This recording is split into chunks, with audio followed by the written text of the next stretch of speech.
안녕하세요. 오늘도 사은살롱을 찾아주셔서 감사합니다. 저는 50대 중반 박은영이에요. 인생은 60부터라는 말이 몇 년 전까지만 해도 크게 와닿지 않았어요. 굴곡 많았던 삶, 60이 된다고 뭐 달라질 게 있을까 싶었거든요. 그런데 달라지더라고요. 지금까지 열심히 살아온 삶이 무색할 만큼 가장 재미있는 시기를 보내고 있거든요. 없는 집안 장녀로 태어나 항상 남을 위해 살았는데 며느리 덕분에 제 자신을 돌아보며 온전히 제 인생에 집중할 수 있게 되었어요. 사실 그 전까진 아이들이 어느 정도 크고 난 뒤에 50이 넘어서 대학도 다니고 취미생활을 하는 사람들을 보면서 전 그렇게 생각했죠. 저 사람들은 무슨 복을 가지고 태어나서 하고 싶은 거 하고 살까? 부모 복 없는 사람은 남편 복도 없다더니 대복에 무슨 취미생활이야. 건강하게 잔병 치레 없이 잘 사는 것만으로도 복인 거지. 재미있는 인생을 사는 사람들을 보면 제 인생과 멀었기에 부러우면서도 한편으론 가질 수 없는 상황에 욕심내지 말자며 저를 다독이곤 했죠. 제 인생은 배움이나 저를 위한 시간보다 가족을 위한 희생의 연속이었거든요. 어릴 때부터 그런 환경이었기에 누가 시켜서라기보단 그래야 하는 위치에서 당연하게 그 삶을 받아들이며 살아왔던 것 같아요. 어릴 때 우리 집은 정말 가난했거든요. 단칸방에서 벗어난 게 제가 16살 때인데 그 좁은 방에서 동생들 5에 저, 그리고 부모님까지 8명이 살았으니까요. 저희가 어렸을 땐 좁은 방에서도 굴러다닐 정도였는데 하나 둘 성장하면서 크니 방이 비좁아 쪽잠을 잘 무렵 좀 더 큰 집으로 이사할 수 있었죠. 무엇보다 동생들이 5이나 있었는데 부모님은 매일 일하러 나가셔야 했어요. 그러다 보니 집에서 막내 동생 기저귀를 갈고 밥을 챙겨주며 집안일을 하는 건 늘 제 몫이었죠. 언니 배고파. 조금만 기다려. 금방 밥 차려줄게. 그때가 지금의 초등학교. 그러니까 제가 다닐 때만 해도 국민학교 3학년 때였어요. 새벽같이 나간 부모님을 대신해 부모님이 차려주시고 나간 밥상에 동생들을 불러 모아 하나씩 먹이고 나면 지각하기 일쑤였네요. 그런 일들이 일상이 되고 나니 학교 공부는 따라가기 힘들어지고 동생이 아플 때면 약도 챙기고 열이 떨어지게 돌봐야 해서 학교를 나갈 수도 없었죠. 내일부터 학교에 못 가겠다. 또 그런 생각을 하면서요. 4학년에 올라간 지 며칠 되지 않았는데 아버지가 저를 정말 앉혀두고 말씀하셨어요. 정말 학교에 못 간다고요. 그때 전 아무 말도 할 수 없었죠. 신기하게 알고 있었던 것 같아요. 더 이상 학교에 다닐 수 없겠다고 말이에요. 아니면 그 어린 나이에 학교라는 것에서 소속감을 못 느끼니 굳이 다닐 필요가 없다고 생각했는지도 모르겠지만요. 그렇게 학교 대신 동생들을 돌보며 부모님 노릇을 하다 보니 남들은 고등학교에 입학할 때 저는 봉제 공장에 취직하게 되었어요. 학생, 손이 참 빠르네. 미싱 해본 적 있어? 미싱 배우면 지금 하는 일보다 더 받을 수 있는데 어때? 해볼 생각 있어? 처음엔 실밥 정리나 단추 달기 같은 간단한 일부터 시작했는데 금방 미싱까지 다룰 수 있게 되었어요. 그래도 집에서 동생들을 돌보는 것보다 인정받고 제 일을 한다는 생각에 그땐 희생이라고 생각하지 않았던 것 같아요. 그렇게 아침 일찍 집을 나설 때면 교복 입고 학교에 가는 제 또래 학생들과 마주치기 일쑤였죠. 가방을 메고 친구들과 이야기하며 걸어가는 모습이 그렇게 멋있어 보였어요. 지금 돌이켜보니 아마 그때부터 평범한 삶과 저는 다르다고 그냥 익숙하게 받아들였던 것 같네요. 그러다 제 나이 23세 중매로 남편을 만났어요. 동네에서 소문난 성실한 청년이었죠. 대기업 생산직으로 일하고 있었고 고등학교까지 나온 저와 비교하면 가방끈 긴 사람이었어요. 첫 만남 자리에서 남편은 이렇게 말하더라고요. 기계를 다루는 일이라 어렵진 않아요. 안정적이고 복지도 좋은 회사니까 걱정은 안 하셔도 됩니다. 저는 솔직히 그의 고졸학력이 멋있게 느껴졌어요. 그런 사람이 먹여 살리는 건 걱정 안 하셔도 된다는 말까지 했으니 얼마나 믿음직스러웠겠어요. 살다 보면 남자 다 거기서 거기야. 나이 차이가 있어도 남자는 다 애 같아. 그저 처자식 굶기지 않고 제 밥벌이 하면 남자 노릇 잘하는 거야. 대기업 생산직이면 정년이 보장되고 그만두는 거 아닌 이상 월급도 갈수록 올라갈 테니 그만한 조건도 찾기 힘들어. 어떻게 생각해? 어머니 물음에 저는 고개를 끄덕였어요. 성실하고 안정적인 직장이 있는 사람, 그 이상 바랄 게 뭐가 있었겠어요? 봉제 공장을 다녀도 부모님께 월급을 고스란히 드렸던 시절이라 벗어나고 싶은 마음도 있었고요. 결혼 후 저희는 작은 연립주택에 자리를 잡았어요. 남편은 아침 일찍 출근해서 저녁 늦게 돌아왔고 저는 집안일에 최선을 다했죠. 아이들도 차례로 태어났어요. 아들 둘, 딸 하나. 오남매 속에서 자란 제게는 새 아이가 그리 많지도 않게 느껴졌네요. 여보, 오늘 월급 받았어. 여기 생활비. 남편이 건네는 월급 봉투를 받으면 얼마나 기뻤는지 몰라요. 그 돈으로 아이들 먹이고 입히고 집안을 꾸리는 게 제 자랑이었죠. 늘 부모님께 드리기만 하는 입장에서 월급을 받아 생활한다는 게 책임감도 느껴지고 더 잘해야겠다는 생각을 하게 만들었던 것 같아요. 하지만 새 아이를 키우다 보니 생활비가 빠듯했어요. 아이들은 커가고 저축도 해야 했으니까요. 그래서 틈틈이 부엌을 찾아 살림이 보탬이 되고 싶었어요. 이거 개당 3원이에요. 1000개 해오시면 3,000원. 봉투 손잡이 달기, 요크루트 스푼 비닐에 개별 포장하기, 양말 뒤집기. 집에서 할 수 있는 일이라면 뭐든 했어요. 아이들 학교 간 시간에는 이웃집 애기도 봐주고 근처 식당 그릇 닦는 일도 잠깐씩 나가서 했죠. 엄마, 오늘 선생님이 신문 스크랩 해오래. 엄마, 이 문제 어떻게 푸는 거야? 열심히 그렇게 산다고 살았는데 아이들이 초등학교에 들어가면서부터 새로운 고민이 생기더라고요. 학교에서 배우는 것들을 도와줘야 하는데 제가 배우지 못한 것들이 많으니까 묻는 질문에 어떻게 답해야 할지 몰라 당황하기 일쑤였거든요. 그래도 최선을 다했어요. 모르는 건 이웃에게 물어보기도 하고 아들 교과서를 몰래 읽어보면서 공부하기도 했죠. 그런데 어느 날부터 남편이 이런 말을 하기 시작했어요. 아들, 그런 거 엄마한테 물어보지 말고 아빠한테 물어봐. 엄마는 그런 거 안 배워서 잘 몰라. 순간 당황했지만 그냥 넘겼어요. 저보다 남편이 가방끈이 긴 게 사실이고 몇 번이나 대답해주려 했지만 그 순간 대답해주지 못한 것도 사실이니까요. 하지만 문제는 남편의 그런 발언들이 아이들이 커갈수록 점점 더 자주 나오기 시작했다는 점이죠. 어느 날 큰아이가 초등학교 6학년쯤 되었던 시기였던 것 같아요. 저녁 식탁에서 아이가 학교에서 있었던 일을 이야기할 때였어요. 오늘 선생님이 대통령 선거에 대해 설명해 주셨는데 아, 그거? 엄마는 잘 모를 거야. 엄마는 학교도 제대로 안 다녔으니까. 그래, 선생님이 뭐라고 설명해 주셨는데? 대통령 임기나 국회의원 법제정 뭐 그런 쪽으로 설명해 주셨지. 그게 기본이라 중학교, 고등학교 올라가도 다른 형태로 계속 나와. 개념을 잘 외워두면 나중에 어렵지 않을 거야. 남편의 말에 식탁이 갑자기 조용해졌어요. 아이들의 시선이 저에게 향했을 때 제 얼굴이 화끈거렸죠. TV에서 뉴스를 볼 때도 비슷했어요. 엄마, 저기 나오는 나라가 어디야? 엄마는 지리를 안 배웠으니 몰라. 아빠한테 물어봐. 말레이시아. 초반에 설명할 때 나왔잖아. 대부분 정보는 자막이나 소리로 나오니까 집중해서 봐. 남편의 말에 저도 지지 않고 말했죠. 같은 일이 반복되니 저도 알고 있는 건 말하고 싶다는 오기가 생기기 시작하더라고요.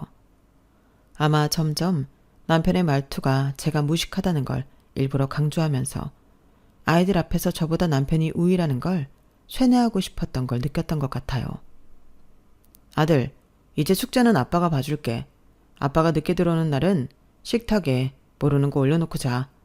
늦게 오더라도 보고 풀어서 알려줄 테니까 괜히 엄마 힘들게 하지 말고. 알았지?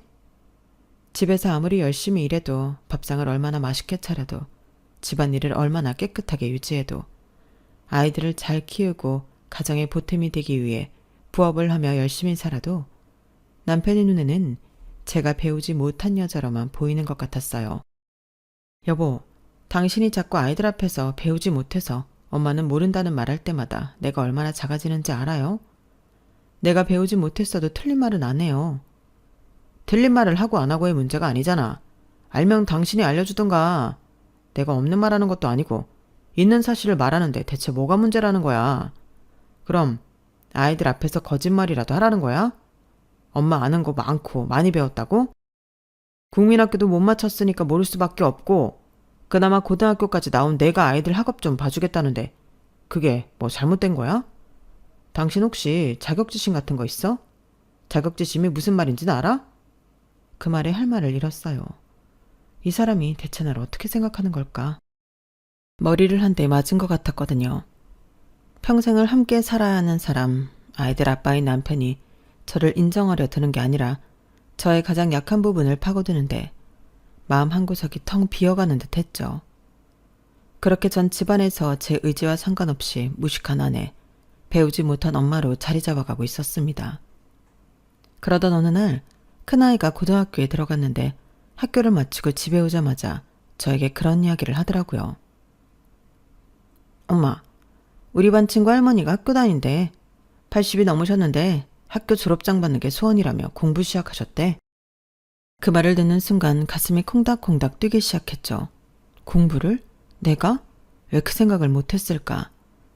지금까진 아이들이 어려서 그럴 수 있었지만 이젠 어느 정도 아이들이 커서 손이 안 가는 시기니 시간을 활용하면 저도 충분히 할 수 있다는 생각이 들었어요. 그때만 하더라도 지금보다 훨씬 젊었으니 못할 것도 없었죠. 게다가 남편이 계속 저를 무식하다고 말하기 시작했으니 동기도 충분했고요. 여보, 이제 나도 공부를 좀 할까 해. 아이들도 중고등학교에 다 들어가서 밥만 차려주면 사실 나랑 보내는 시간이 특별히 있는 것도 아니고 물론 이 나이에 공부를 시작한다는 게 쉬운 건 아니겠지만 검정고시 보면 졸업장 받을 수 있다니까 대학은 아니더라도 꼭 당신만큼만 고등학교 졸업장까지는 받고 싶어. 남편은 TV를 보다가 고개를 돌려 저를 쳐다봤어요. 말을 하기도 전부터 제 말에 얼마나 어이없어 하는지 이미 알 것 같았네요. 갑자기 웬 공부? 나이 40 다 되어가는 사람이 학교는 무슨. 아이들도 다 커서 공부에 대해 물어볼 것도 없는데 시간 낭비해서 뭐해? 공부는 아무나 하는 줄 알아? 다 머리가 있어야 하는 거야. 평생 집안일만 한 사람이 이제와 무슨. 내가 당신한테 가르쳐달래요? 못하는지 하는진 해봐야 할 거 아니야. 평생 국민학교도 못 나온 사람이라는 소리 들으며 사는 것보다 힘들고 어려워도 해내고 싶어. 당신한테 허락받으려고 한 말 아니야. 이건 통보야. 그런 줄 알아. 제가 지금까지 보이지 않던 모습을 보여서 그런지 남편은 놀란 눈치였어요. 그러더니 이내 포기한 듯 한숨을 쉬며 말했죠. 글쎄, 집안일은 누가 하고 아이들 밥은 내가 늦게 들어오는 날도 많은데. 아이들이 이제 많이 컸잖아. 반찬은 내가 해서 냉장고에 넣어둘 거고 밥도 해놓을 거야. 있는 거 꺼내서 차려 먹기만 하면 되는데 애들도 그 정도는 할 수 있어. 설거지야 당신이 도와주면 고맙겠지만 아니더라도 싱크대에 올려두기만 하면 내가 저녁에 와서 해도 되고. 오랜 침묵 끝에 남편이 고개를 끄덕였어요. 알았어. 하지만 집안일에 소홀하면 안 돼. 집안이 엉망되면 그땐 그만둬야 해. 그렇게 저는 40살쯤 야간학교에 등록했어요. 처음 학교에 갔을 때 얼마나 떨렸는지 몰라요. 저보다 어린 선생님들, 그리고 저와 비슷한 처지의 사람들. 그래도 공부할 수 있다는 생각에 가슴이 벅차올랐죠. 첫날 집에 돌아왔을 때 아이들이 저를 기다리고 있었어요. 엄마, 학교 어땠어요? 재미있었어. 엄마도 이제 숙제해야 돼. 엄마, 모르는 거 있으면 물어봐요. 내가 잘 알려줄 수 있어. 우리 아이들은 제가 공부하는 모습을 신기해하면서도 응원해줬어요. 특히 큰아이는 가끔 제 숙제를 도와주기도 했죠. 집안일도 아이들이 많이 도와줬는데 문제는 남편이었어요. 처음엔 별말 없었지만 점점 불평이 늘어갔거든요. 밥은 왜 이렇게 맛이 없어? 예전만 못하네. 집안 꼴이 이게 뭐야. 공부한다고 이러면 어떡해? 청소기를 돌려달라는 것도 아니고 빨래를 해달라는 것도 아니잖아. 벗은 옷 빨래통에 넣고 사용한 휴지 조각, 먹다 남은 과자 봉지, 쓰레기통에 넣는 게 힘든 일이야? 그러던 어느 날 학교에서 돌아오니 집안이 난장판이었어요. 아이들은 각자 방에 틀어박혀 있었고 남편은 소파에 누워 TV를 보고 있었더라고요. 이게 무슨 일이야? 다들 일부러 나 보라는 듯 작정이라도 한 거야? 아, 왔어? 바빴어. 엄마 아프다고 해서 병원 모셔다 드리고 나도 온 지 얼마 안 돼. 애들도 다음 주 시험이라고 학원 갔다가 숙제 있다고 잠깐 TV 보다 방에 들어간 지 얼마 안 되고. 집은 휴식하는 공간 아니야. 이따 치우면 되는 거지. 왜 들어오자마자 잔소리야. 어머님이? 어디가 아프시다는데? 허리 디스크가 심해지셨대. 병원에서 몇 주 입원하라고 하는데 엄마가 병원은 죽어도 싫다고 하셔서 아마 우리 집으로 모시고 와야 할 것 같아. 순간 머리가 하얘졌어요. 시어머니를 싫어하는 건 아니지만 집안에 아픈 어른이 있으면 밖으로 다니며 제 볼일을 보는 게 현실적으로 어려워지니까요. 혹시 학교를 계속 다니지 못하는 건 아닌지 내심 걱정이 되었던 거예요. 아프셔도 몇 시간은 혼자 계셔도 되겠지? 뭐야, 설마 당신 엄마 아파서 집에 누워 계시는데 혼자 내비두고 나가겠다는 거야? 의사가 병원에 왜 입원하라고 하겠어? 혼자 움직이기 힘드니 보호자가 필요해서잖아. 당신 나간 사이에 엄마가 화장실이라도 가고 싶으면 어떡해? 혼자 움직이시다 넘어져서 더 크게 다치기라도 하면 한 달이면 될 것 같다는데 그것도 못 해드려서 그런 소리를 해? 장모님이었어도 당신 그런 말 했을까? 우리 엄마도 당신에게 잘했잖아. 정말 너무하다. 그 순간 눈물이 왈칵 쏟아질 것 같았지만 꾹 참았어요. 오랜만에 시작한 공부가 어려웠지만 재미있었고 나름대로 삶의 의미를 찾아가는 중이었는데 또 그렇지 못한 현실의 벽이 크게 느껴졌거든요. 무엇보다 저를 아껴주시는 시어머니였기에 뭐라고 대꾸할 수도 없었죠. 그렇게 다음날 남편이 시어머니를 모시고 왔어요. 생각보다 상태가 안 좋아 보이시더라고요. 자식에게 도움을 받지 않으시라고 참으셨던 게 결국 악화된 거라 그동안 고생이 고스란히 느껴질 만큼 얼굴도 헬쓱해지시고 옆에서 남편이 부축하는데도 제대로 못 그러셨죠. 미안하다. 내가 아직 누구 도움받을 나이는 아닌데 젊어서 장사할 때 관리를 잘 못했더니 괜히 너만 힘들게 하는구나. 아니에요, 어머니. 오히려 미리 아픈 거 제대로 챙겨드리지 못해서 죄송해요.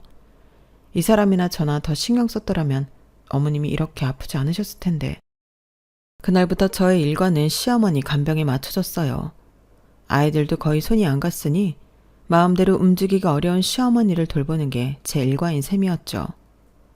아침에 일어나면 시어머니 약부터 챙기고 식사 준비하고 병원 데려다 드리고 그러다 보니 야간 학교에 가는 것은 점점 어려워지더라고요. 선생님, 죄송합니다. 시어머니께서 편찮으셔서 당분간 학교에 못 나올 것 같아요. 학교에 전화해서 이런 말을 하는데 가슴이 찢어지는 것 같았어요. 겨우 2달. 그렇게 짧은 시간이었지만 그 2달 동안 느꼈던 성취감과 희망을 모두 내려놓아야 했으니까요. 시어머니와 함께 사는 건 생각보다 힘들지 않았어요. 오히려 시어머니는 저에게 늘 감사하다며 다정하게 대해주셨거든요.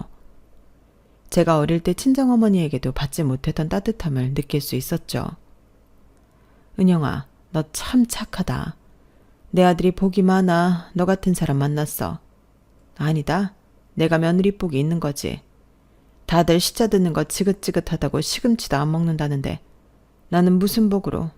고맙고 미안하다.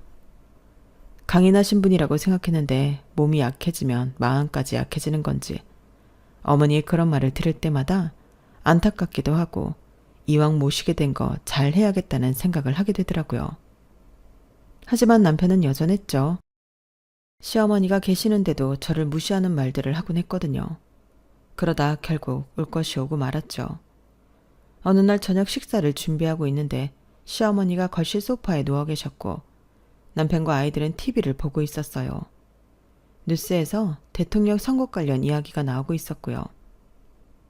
엄마, 이번에 대통령 선거 누구한테 투표하실 거예요? 큰아이 부름에 제가 주방에서 대답하려는 찰나 남편이 끼어들더군요. 엄마한테 그런 거 물어보지 마. 엄마는 그런 거 잘 몰라. 뉴스도 안 보잖아. 아무리 TV를 안 봐도 한 나라의 대표를 뽑는데 모르겠어요? 모른다는 소리 한 적 없어. 나오는 사람들 누군진 누구나 알겠지. 하지만 보는 것과 이해하는 건 다른 거잖아. 정치적인 배경 지식도 있어야 하고 실제로 공약이 이루어질 수 있는지, 아니면 말 그대로 빈 공자의 약속인지. 그러니까 빈말이란 소리야. 여하튼 그런 걸 분별하는 건 못하잖아. 아니야? 배경지식은 무슨, 사람 마음이 중요한 거지.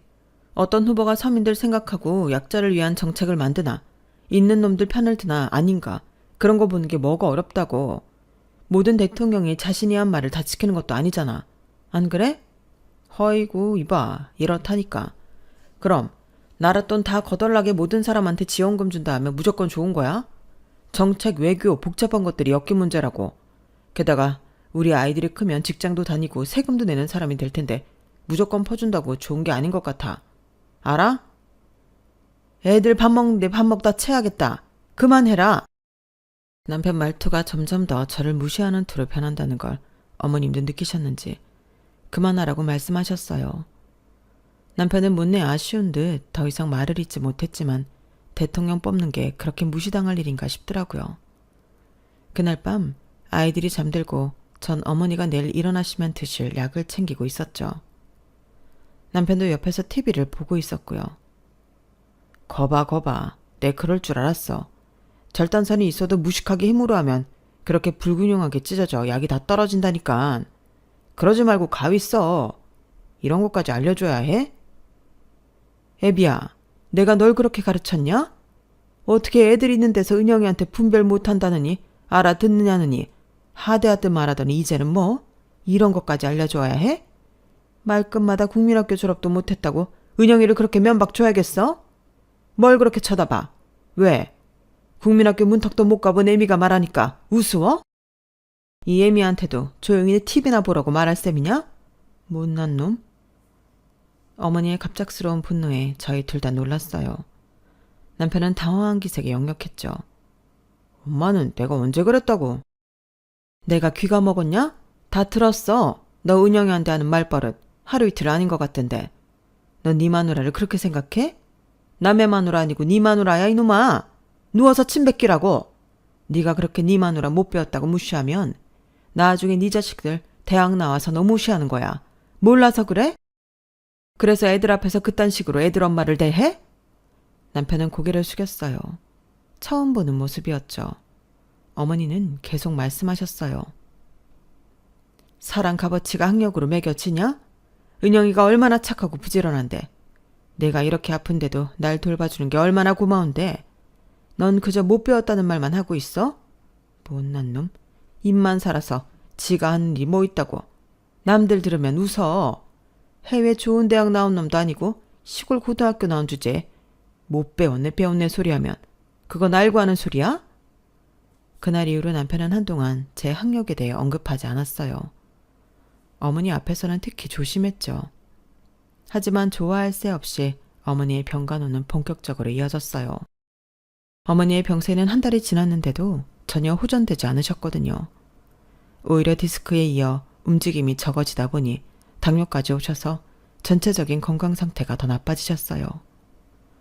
그렇게 한 달이 1년 되고 1년이 5해가 되더니 결국 15년을 함께 지내게 되었죠. 처음에는 학업을 포기하는 게 너무 아쉬웠고 시간이 지날수록 체념하게 되더군요. 하지만 그래도 버틸 수 있었던 건 어머니와의 관계가 좋았기 때문일 것 같아요. 제 친정 엄마보다 더 정이 들었던 거죠. 학교도 못 다니고 생계전선에 뛰어들면서 부단히 엄마를 이해하려 했지만 정이 들 수 없었고 그렇게 살다 결혼했으니 어쩌면 당연했을지도 모르겠어요. 은영아, 너는 정말 착해.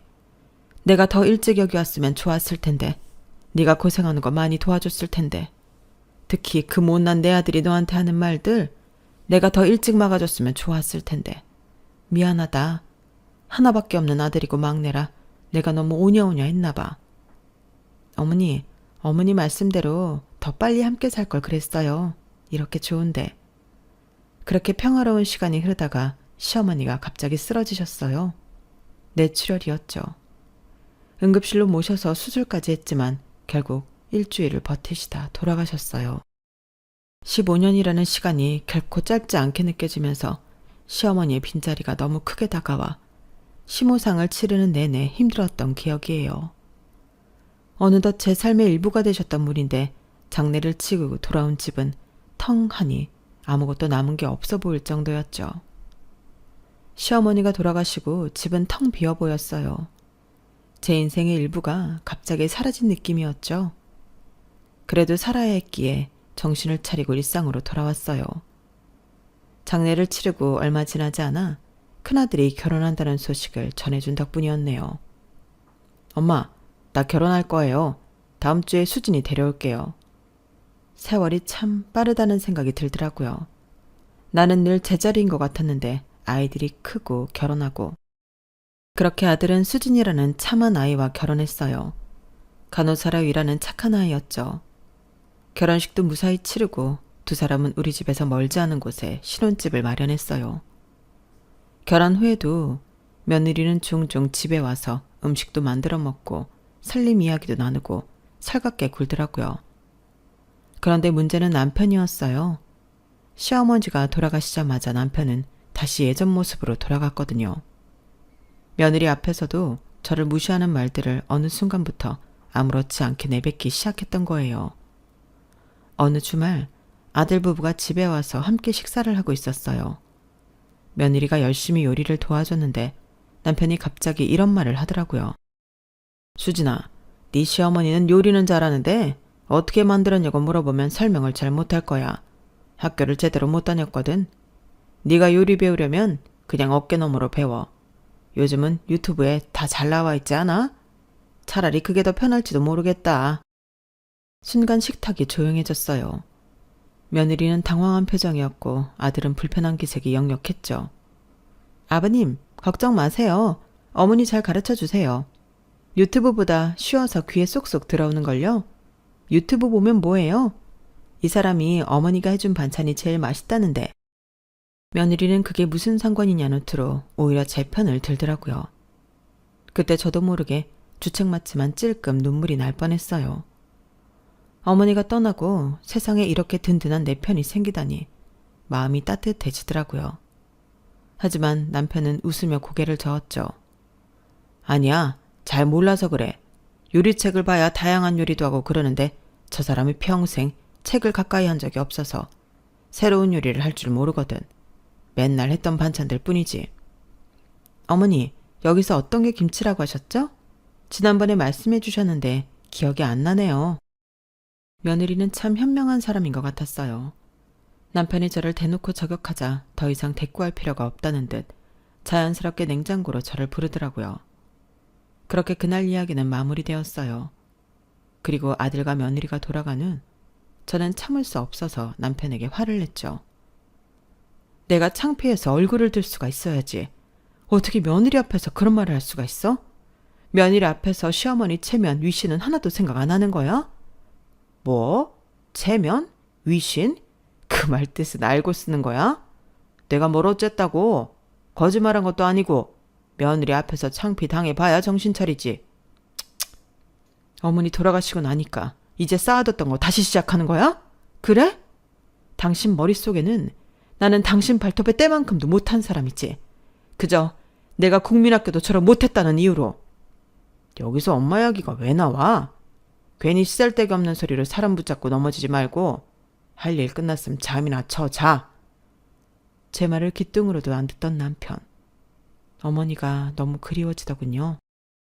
그런 대화가 있은 후 남편은 점점 더 대놓고 저를 무시하기 시작했죠. 특히 아들 부부가 올 때마다 이런 상황들이 지속되었어요. 어느 날 며느리가 병원 이야기를 하는데 남편이 아는 척 이야기를 이어봤더라고요. 당신은 잠자코 듣기만 해. 이해하기 어려운 말들이니까. 평생 집에만 있었으니 수진이가 말하는 게 전문 용어라 뭔지 잘 모를 거 아니야. 괜히 대화 흐름 끊기게 중간에 묻지 말고 수진이 돌아가면 나한테 물어봐. 내가 다 알려줄 테니. 지금은 가만히 그냥 듣기만 해. 아버님도 참 병원에서 환자한테 시달린 이야기에 전문 용어랄 게 뭐 있어요. 제가 뭐 그렇게 대단한 일을 하는 것도 아닌데. 이렇게 며느리가 중재를 해도 남편은 멈추지 않았어요. 그러던 어느 날 돌이킬 수 없는 일이 벌어졌네요. 큰아들이 승진을 했다며 우리를 좋은 레스토랑에 초대했어요. 외국 음식을 파는 고급 식당이었죠. 메뉴를 받아들고 있는데 남편이 빼앗으면서 갑자기 큰 소리를 치는 거예요. 메뉴판이 하나인데 당신이 들고 있으면 어떡해? 뭐 알아? 이리 줘봐. 어련히 알아서 좋은 거 시켜줄까? 놔둬요. 아직 덜 봤어요. 저도 지지 않고 메뉴판을 다시 빼앗았죠. 아니, 이 사람이 미쳤나? 고급진 곳에서 배우지 못한 사람 티내는 것도 아니고 창피하게 왜 그래? 국민학교도 제대로 못 나온 사람이 이런 외국어로 된 메뉴 읽을 수 있어? 한글이나 겨우 읽는 주제에 알파벳 A도 모르면서 아는 척은? 이럴 땐 그냥 니네가 잘 먹는 걸로 알아서 시켜줘 라고 말하면 중간이라도 가는 거야. 알아? 수진아, 이 사람이 이렇다. 자격지심이 있어. 그러니까 네가 이해해라. 그 순간 식당 안이 순식간에 조용해졌어요. 주변 테이블에 있던 사람들까지 우리를 쳐다보더라고요. 얼굴이 화끈거리고 땅이 꺼졌으면 좋겠다는 생각이 들었죠. 아버님! 아들도 낮지만 단호한 목소리로 말했어요. 그만하세요. 지금 나한테 하는 소리냐? 국민학교도 못 나온 사람이 메뉴판 들고 있어서 주문도 제대로 못하게 만드는 네 엄마한테 하는 소리가 아니고? 더 이상 참을 수 없었어요. 자리에서 일어나는 게 그 순간 최선이라 생각했죠. 미안하다. 갑자기 속이 너무 안 좋아서 먼저 집에 가야 할 것 같아. 엄마, 같이 가요. 모셔다 드릴게요. 아니야. 이왕 시간 낸 거 너희끼리 맛있게 먹고 와. 엄마는 택시 타고 갈게. 그렇게 말하고 레스토랑을 나왔어요. 외투도 안 챙기고 그냥 뛰쳐나왔죠. 집도 아니고 좋은 레스토랑에서, 그것도 사람들이 보는 곳에서 면박을 당하니 받아칠 수도 없고 피하고 싶은 마음뿐이었네요. 밖은 춥고 어두웠지만 그 안에 있는 것보다는 나았어요. 택시를 타고 집으로 돌아왔죠. 집에 도착해서 한참을 울었어요. 이제는 남의 식당에서 다른 사람들 앞에서까지 망신을 당하다니 제 자신이 그렇게 초라해 보이더라고요. 그렇게 울고 있는데 현관문 소리가 들렸어요. 어머니, 저예요. 안에 계시죠? 수진아, 너 왜 왔어? 식사는? 저도 입맛이 없어져서요. 먼저 나왔어요. 그이랑 아버님만 식사하고 있을 거예요. 왜? 너도 같이 맛있는 거 먹지 않고. 미안하다. 괜히 험한 꼴 보이는 것 같아서. 한풀 꺾여 며느리를 제대로 쳐다보지 못하며 말했는데 며느리가 제 옆으로 오더군요. 그러더니 다정하게 제 손을 잡았죠. 어머니, 새 인생 시작해보실래요? 이혼하라고? 아니요. 그럼? 내가 뭘 어떻게 하는 건데? 나 이제 이렇게 사는 거 지긋지긋해. 이런 내가 뭘 할 수 있니? 며느리의 손을 꼭 붙잡고 울었어요. 누군가 처음으로 제 오랜 한을 알아준 것 같았으니까요. 그럼 내가 뭐든 할 수 있을까? 물론이에요. 제가 도와드릴게요. 어머니가 원하시면 말이에요. 그 순간 오랫동안 굳게 닫혀있던 문이 열리는 느낌이었어요. 마치 어둠 속에서 빛을 발견한 것처럼요. 그날 이후로 제 삶은 완전히 달라졌어요. 며느리가 다음날 저를 찾아왔거든요. 어머니, 제가 알아봤어요. 우리 동네에 야간학교가 있었어요. 검정고시 준비도 도와주고 다양한 자격증 과정도 있대요. 며느리가 가져온 안내문을 보니 어쩐지 심장이 두근거리더라고요. 환갑을 바라보는 나이에 다시 공부라니. 문득 내 나이가 어때서라는 노랫말이 떠오르면서 자신감이 차올랐어요. 혼자도 아니고 이렇게 지지해주는 지원군이 있는 이상 이번에는 꼭 해낼 수 있을 것 같았거든요. 엄마, 한번 해보세요. 저희가 도와드릴게요. 아들이 내 손을 꼭 잡아주었죠. 돈은? 이게 비용이 얼마나 들지? 그건 제가 책임질게요. 제 승진 축하 선물이라고 생각해 주세요. 그렇게 용기를 내어 학교에 다시 등록했어요. 첫날은 얼마나 떨렸는지 몰라요. 하지만 예상했던 대로 남편의 반대는 여전했네요. 조금 있으면 환갑인데 이 나이에 무슨 학교야? 가만히 있으면 중간이라도 간다는 말 몰라? 괜히 며느리가 잘 보이려고 한 말에 노란하기는. 시어머니 체면 같은 건 생각도 안 하는 거야? 당신이 뭐라고 하든 상관없어. 애들도 다 키워놨고.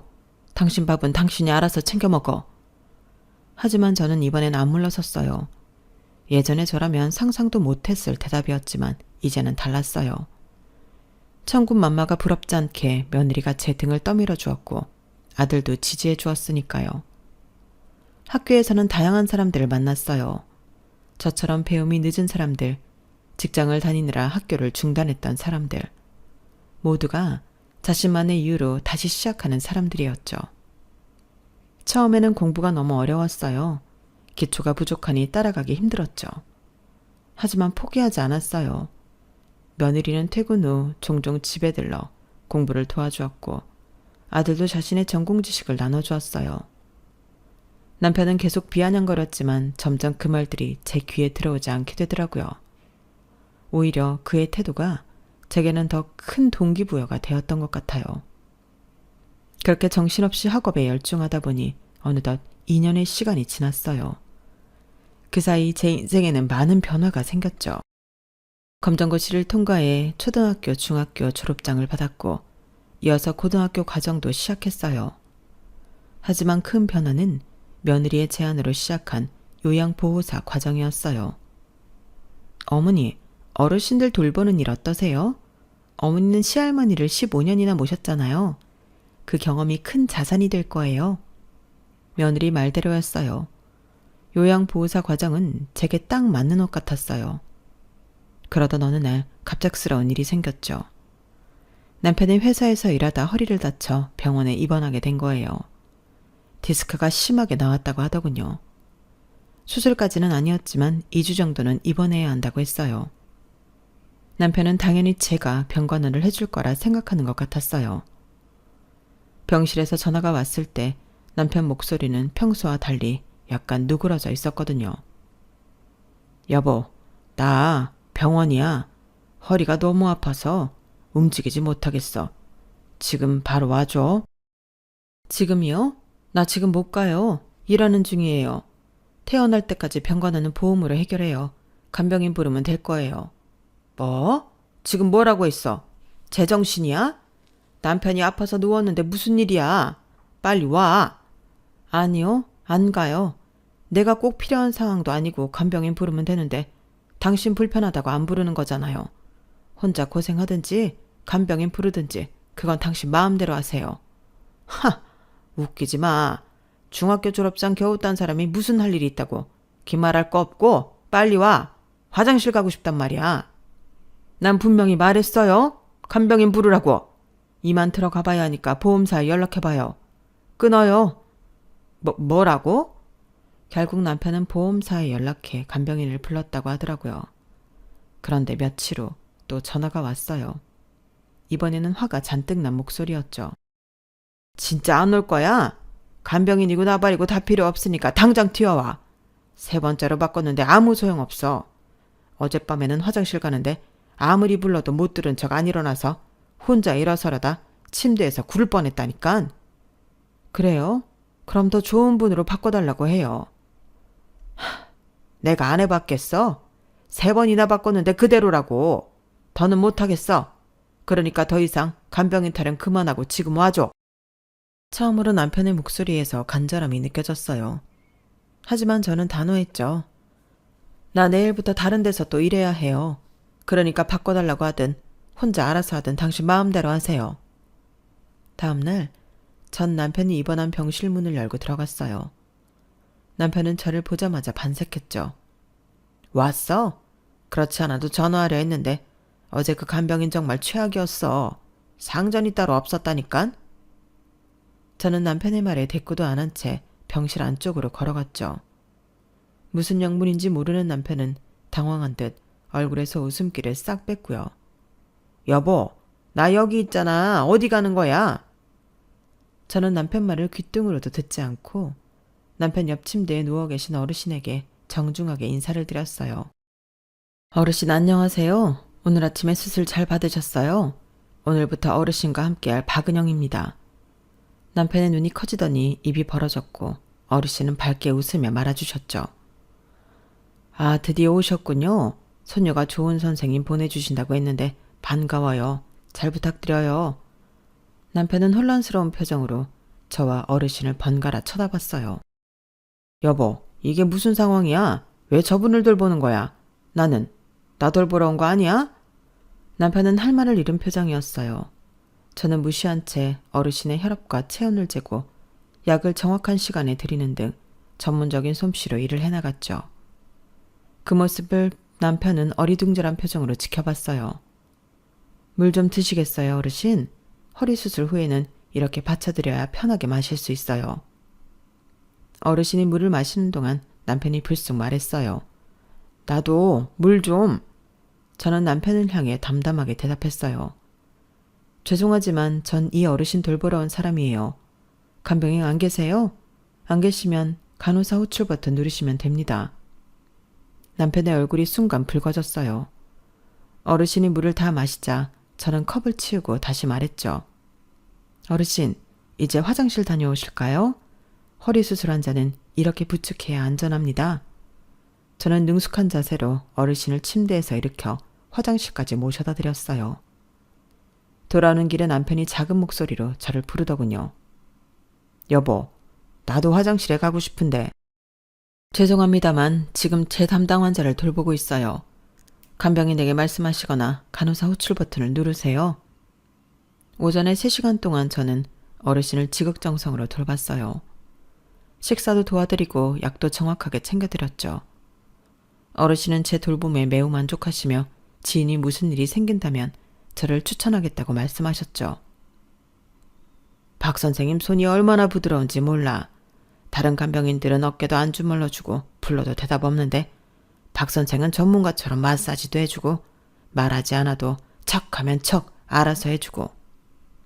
반면 남편의 간병인은 상당히 무성의하더군요. 약을 주는 시간도 제 멋대로였고 남편의 부름에도 바로 응하지 않았죠.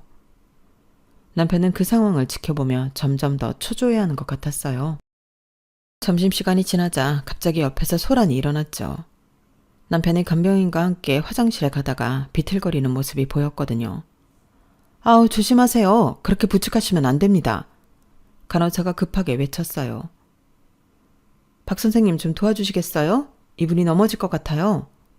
저는 어쩔 수 없이 어르신께 잠시 양해 구하고 남편에게 다가갔어요. 허리 디스크 환자는 이렇게 받쳐야 합니다. 보세요. 이렇게 허리를 지지해 주세요. 제가 전문적인 자세로 남편을 부축하자 훨씬 안정되게 걸을 수 있었어요. 남편의 눈에 놀라움이 가득했죠. 여보, 어떻게 이렇게? 요양보호사 과정에서 배운 거예요. 허리 디스크 환자는 특별한 케어가 필요합니다. 남편이 입원한 병원에 며느리 간호대학 동기가 다니고 있었어요. 며느리 도움으로 남편 입원실에 간병인이 필요하다는 걸 알게 되었고 제가 배정받으면서 가슴이 얼마나 두근두근 했는지 몰라요. 하지만 보란듯이 그동안 내가 한 노력을 보상이라도 받는 듯 더 당당하게 해냈다는 자부심이 생기더군요. 일주일 후 남편은 퇴원했어요. 집에 돌아온 그는 한동안 말이 없더니 어느 날 식탁에 앉아 조심스럽게 말을 꺼내더군요. 저기 있잖아. 미안해. 뭐가요? 난 당신이 그렇게 일을 잘하는지 몰랐어. 그동안 무시했던 거 미안해. 왜? 나이 들어 뒷방 늙은이 취급당할 것 같아서 무서워졌나 봐요? 아니야. 당신이 한다면 하는 사람이라는 걸 내가 그동안 몰랐어. 앞으로는 당신 무시하는 말 안 할게. 글쎄요. 그 말이 그렇게 와닿지 않네요. 노을자리 보고 뻗는다더니 당신이 약점을 파고드는 사람이란 걸 알았으니 내가 또 약한 모습을 보이면 사정없이 파고들 테니까요. 아니야. 이제 안 그래. 정말이야. 그렇게 제 인생은 완전히 달라졌어요. 이제는 박은영 요양보호사로 불리며 저만의 전문성을 인정받고 있죠. 국민학교도 못 나온 여편네가 아닌 자신의 일로 당당하게 사는 전문가로 거듭났으니까요. 남편이요? 그동안 당한 게 있어서 이혼하긴 아쉬운 것 같아요. 이 일이 반년 전에 있었는데 아직도 제 눈치 보며 집안일도 하고 달라진 모습을 보이긴 하거든요. 용서하고 잘 지낼 마음이 있는 건 아니지만 제가 당했던 만큼 눈치 보게 하고 싶은 마음이 있다고 말하면 제가 나쁜 걸까요? 그래도 뭐 행복한 60이 시작될 것 같아서 정말 좋은 요즘이에요. 며느리가 찾아준 새 인생이 제게 준 가장 큰 선물은 바로 제 자신을 되찾은 것이었습니다. 제 이야기는 여기까지입니다. 들어주셔서 고맙습니다. 앞으로 저 응원해주세요. 여러분의 앞날도 모두 꽃길이시길. 여러분, 사연 댓글에 응원과 현명한 조언 부탁드려요. 좋아요, 구독은 저에게 큰 힘이 됩니다. 오늘도 좋은 일 가득하세요.